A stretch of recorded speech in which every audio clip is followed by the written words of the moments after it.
Mari sejenak kita tinggalkan hiruk pikuk kota Mamuju, lalu menoleh ke sebuah sudut sunyi bernama Desa Kopeang. Di tempat ini, kata pembangunan hanyalah gema kosong yang tak pernah sampai ke telinga warga. Saat di ruang-ruang rapat pemerintahan kita bicara tentang angka kesejahteraan, di sini realitasnya adalah tanah merah yang keras dan bebatuan yang bisu. Bagi warga Kopeang, aspal bukan sekedar fasilitas, melainkan harapan tipis untuk tetap bertahan hidup yang hingga kini masih menjadi mimpi yang amat mahal. Belum lama ini, semesta menjadi saksi atas sebuah luka yang menyayat hati. Seorang ibu, dengan raga yang gemetar menahan kontraksi hebat, harus menghadapi kenyataan yang teramat pahit. Mobil yang membawanya terhenti, kalah oleh medan lumpur yang tak berbelas kasih. Tidak ada ruang sterilisasi, tidak ada kasur rumah sakit yang nyaman.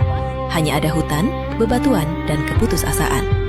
Di tengah rimba sunyi, di bawah tatapan cemas warga yang hanya bisa mengandalkan doa, seorang wanita dipaksa bertaruh nyawa di tempat yang sama sekali tak layak untuk melahirkan kehidupan. Beralaskan kain seadanya di atas tanah yang kotor dan keras, sang ibu akhirnya bersalin. Disinilah kemanusiaan kita diuji hingga titik nadir.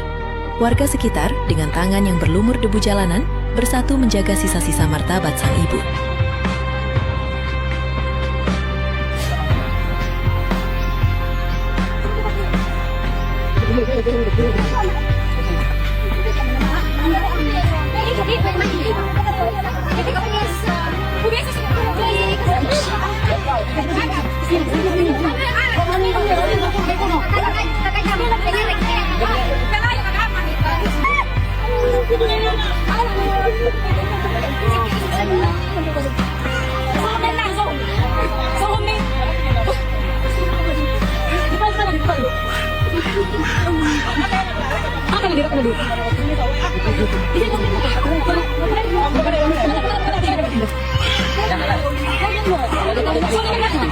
Dan saat harapan hampir pupus, sebuah keajaiban pecah.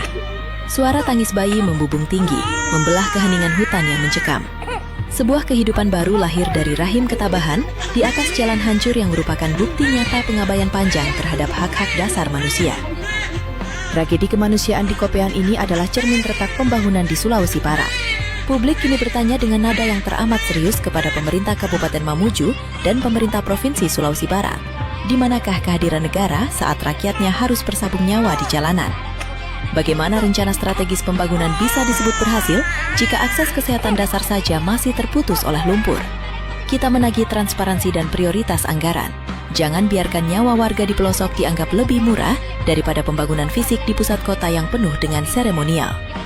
Kejadian di Kopeang adalah peringatan keras bahwa jabatan adalah amanah, bukan sekedar akses kekuasaan. Rakyat tidak meminta kemewahan, mereka hanya memohon jalan yang layak agar bisa menyambung napas.